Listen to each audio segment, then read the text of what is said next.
En el deporte de élite, la diferencia entre ser el primero y el segundo es, nada, un suspiro. Así que, claro, todo el mundo anda buscando ese pequeño extra, esa ventaja que incline la balanza. Bueno, pues vamos a analizar una estrategia muy interesante. A ver, esta es la pregunta del millón para cualquier deportista, para cualquier entrenador. ¿Cómo se puede ser más fuerte, más rápido, sin tener que pasarse horas y horas en el gimnasio o en la pista? Porque el tiempo es el que es y el cuerpo tiene un límite.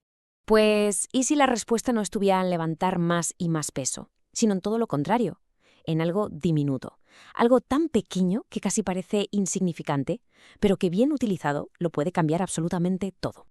Y aquí es donde la cosa se pone interesante. Vamos a hablar de una técnica que está dando mucho que hablar, el entrenamiento con resistencia portátil. Ojo que las siglas son ERP, nos quedamos con eso. La idea, en realidad, es bastante sencilla, pero a la vez muy potente. Imaginaos, en lugar de lastrarse con chalecos pesados que te frenan, se trata de añadir cargas minúsculas, a veces de menos del 1% del peso corporal, directamente en las piernas.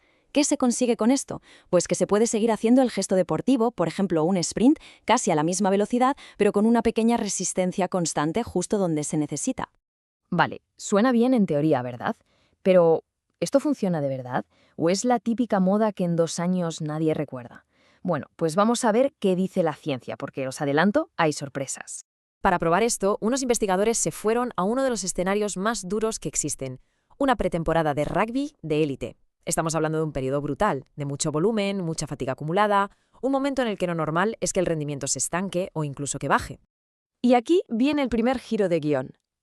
Todo el mundo esperaba que los jugadores que usaban estas microcargas se volvieran más rápidos.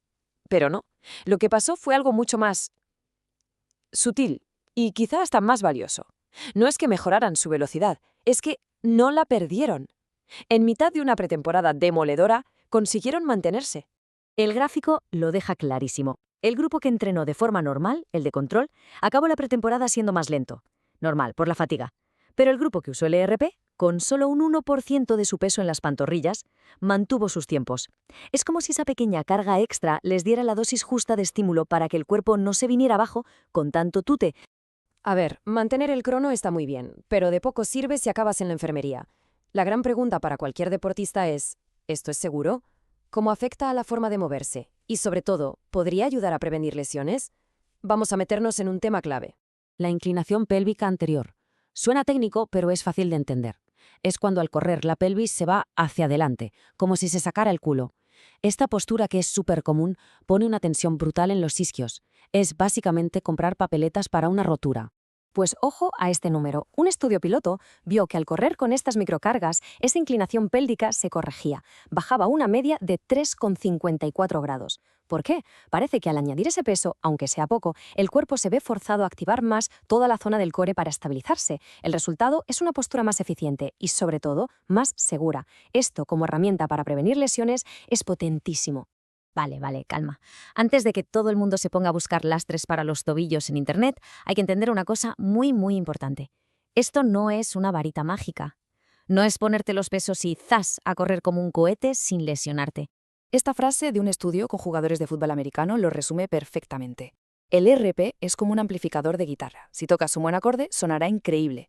Si tocas mal, sonará, pues, un desastre, pero más alto. O sea, el ERP magnifica el entrenamiento que le pones. Si tu plan está enfocado en la velocidad, amplificará la velocidad. Si es un plan de resistencia, pues potenciará eso. La clave es lo que se está amplificando.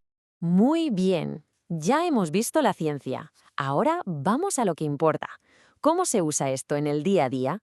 Vamos a pasar de los papers a la pista. Y lo primero es lo primero. Donde pones el peso, lo cambia todo. No es lo mismo llevarlo cerca de la rodilla que abajo, en el tobillo. Pensemos en la pierna como un bate de béisbol. Un poco de peso en la punta del bate hace que sea muchísimo más difícil de mover que si ese mismo peso estuviera cerca de las manos. Pues esto es igual. Poner la carga abajo, en el tobillo, hace que el esfuerzo para mover la pierna sea mucho mayor. Pura física de palancas. Sabiendo esto, la progresión es bastante lógica. Se empieza proximal, o sea, con el peso arriba, cerca de la cadera o la rodilla. Así el cuerpo se acostumbra al lastre sin que cambie mucho la forma de correr, y el foco está en la velocidad. Y una vez adaptados, pasamos a distal. Movemos el peso hacia el tobillo, ahí sí que se va a notar más, y el objetivo cambia. Ahora buscamos desarrollar más fuerza y potencia. Y aquí tenemos una especie de chuleta con recomendaciones. ¿Se busca estabilidad de core y mejorar la transferencia de fuerza? Pues se puede cargar más el tronco, entre un 6 y un 10%.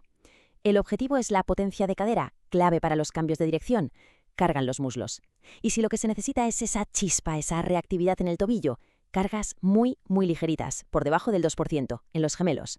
Cada cosa con su dosis. Bueno, pues después de todo este repaso, vamos a la pregunta final. ¿Merece la pena el entrenamiento con resistencia portátil? Vamos a juntar todas las piezas. Vamos con las conclusiones. Primero, esto no es un atajo mágico, es una herramienta de sobrecarga estratégica. Segundo, es una forma genial de meter más densidad al entrenamiento, o sea, más trabajo en el mismo tiempo, algo clave en pretemporadas. Tercero, tiene un potencial muy interesante para corregir la técnica y con ello, quizás, prevenir lesiones. Y cuarto, y esta es la idea con la que hay que quedarse, el RP es un amplificador, no crea nada de la nada, potencia lo que ya hay. Y esto nos deja con una reflexión final, que no es para nada trivial. Si el ERP amplifica el entrenamiento, la verdadera pregunta que hay que hacerse antes de usarlo es ¿qué es exactamente lo que se está amplificando? Porque si el plan de base no es bueno, solo se estará amplificando un error. La clave no está en el peso que se añade, sino en la calidad del plan que hay debajo.